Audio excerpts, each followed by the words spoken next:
I want to talk to you today about tension in copywriting. And it was something I kind of became aware of. I was listening to something by Tom Breeze, who teaches how to do YouTube ads. And he mentioned the importance of tension in the last part of the copy, creating a certain tension that motivates the buyer, motivates the customer to want what you're writing about, what you're trying to convince them to get.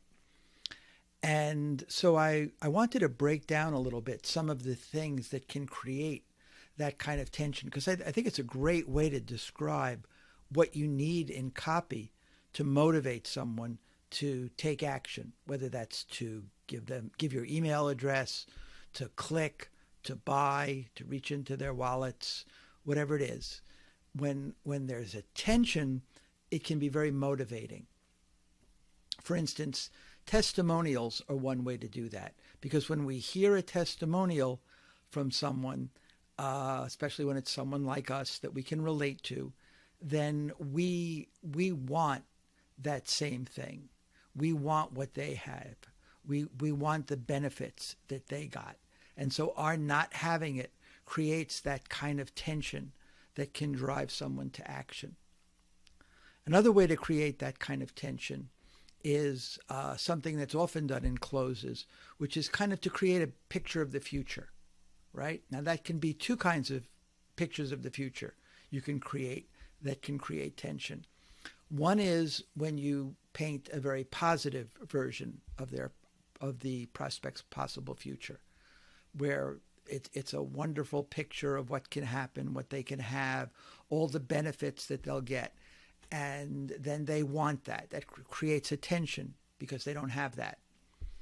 But you can also create a negative picture, of course, because it will also create a tension where they want to avoid the negative consequences of being without those benefits.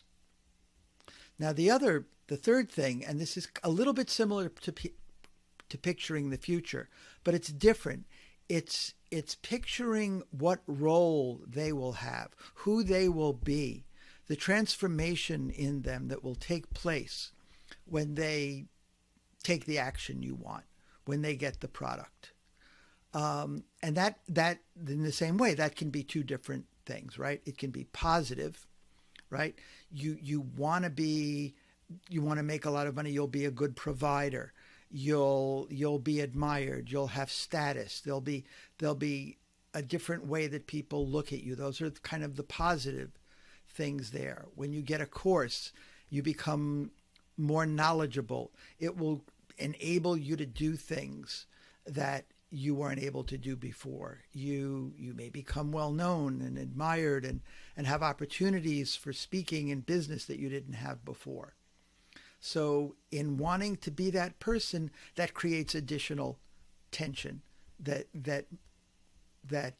urges them on to action. Now, again, in the same way as with the picture of the future, there's also the negative version. They don't want to be what they don't want to be. They don't want to be that person without those benefits.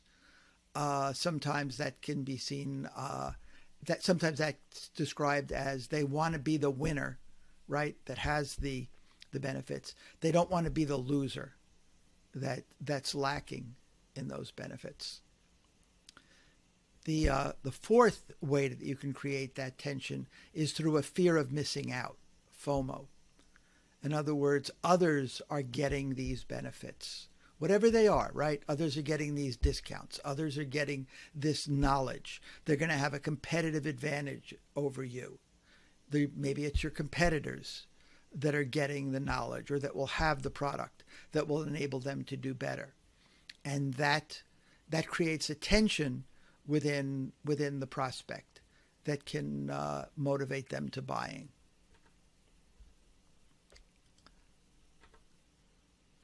The other thing, the fifth and final thing that can create this kind of tension that I'm talking about is limits, right? Of course, there can be a time limit, right? A specific limit of time. You have an hour to act. You have a day to act. You have until midnight on Saturday to act. Sometimes you're not able to have that kind of a time limit. So one thing that you can do is to create a similar kind of attention, a similar kind of a time limit by the idea that when you delay, you're delaying getting the benefits and enjoying the benefits. So the sooner you act, the sooner you enjoy the benefits, the sooner the better. That can create a kind of a time limitation. Of course, there's a quantity limitation, right? We're only going to sell a specific number of these. Maybe in total, we're only going to sell 1,000. We're only going to sell 500. Sometimes you can create that limit on a day-to-day basis, right? Only for 200 people today will we allow to purchase this, and then we stop for the day. So that's a specific limit, but there's also the possibility of a limit, right? Maybe you don't have any definite limit, but you may run out. There's a chance you may run out. There's a chance that the item may be on back order. So that's another way to create that quantity limit and to create that tension that kind of limitation engenders. The last thing is there's a limit because there's a window of opportunity, right? You may not happen upon this ad again or this mailing.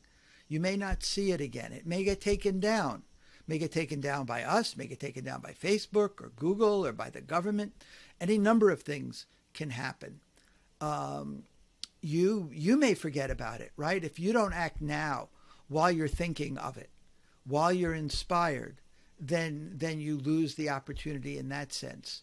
So even though there's not a specific time limit, there's always a limit because there's that window of opportunity that's inherent to, you've stumbled upon this thing, you're reading this email, you're looking at this web page, you're reading this mailing, whatever it is, and once you put it down, that window of opportunity shuts.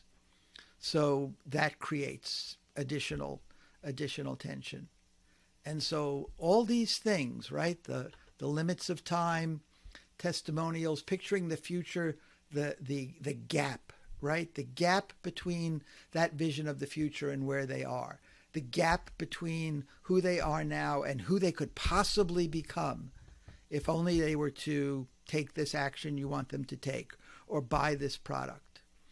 The idea of their competitors enjoying these benefits or other people enjoying these benefits and they're not creates additional tension. And then, as we discussed, the limits. So the more, not always, of course, but generally, the more of these things you can work in to the copy, especially to the closing copy, right? To that last half of the copy, what Tom Breeze calls the third act of the copy. The more you can create that tension there, the more that prospect is going to be driven to take the action that you want them to take. So I hope you'll experiment with this a little, maybe try thinking of it in these terms, see what happens, and let me know how it works for you. Bye-bye.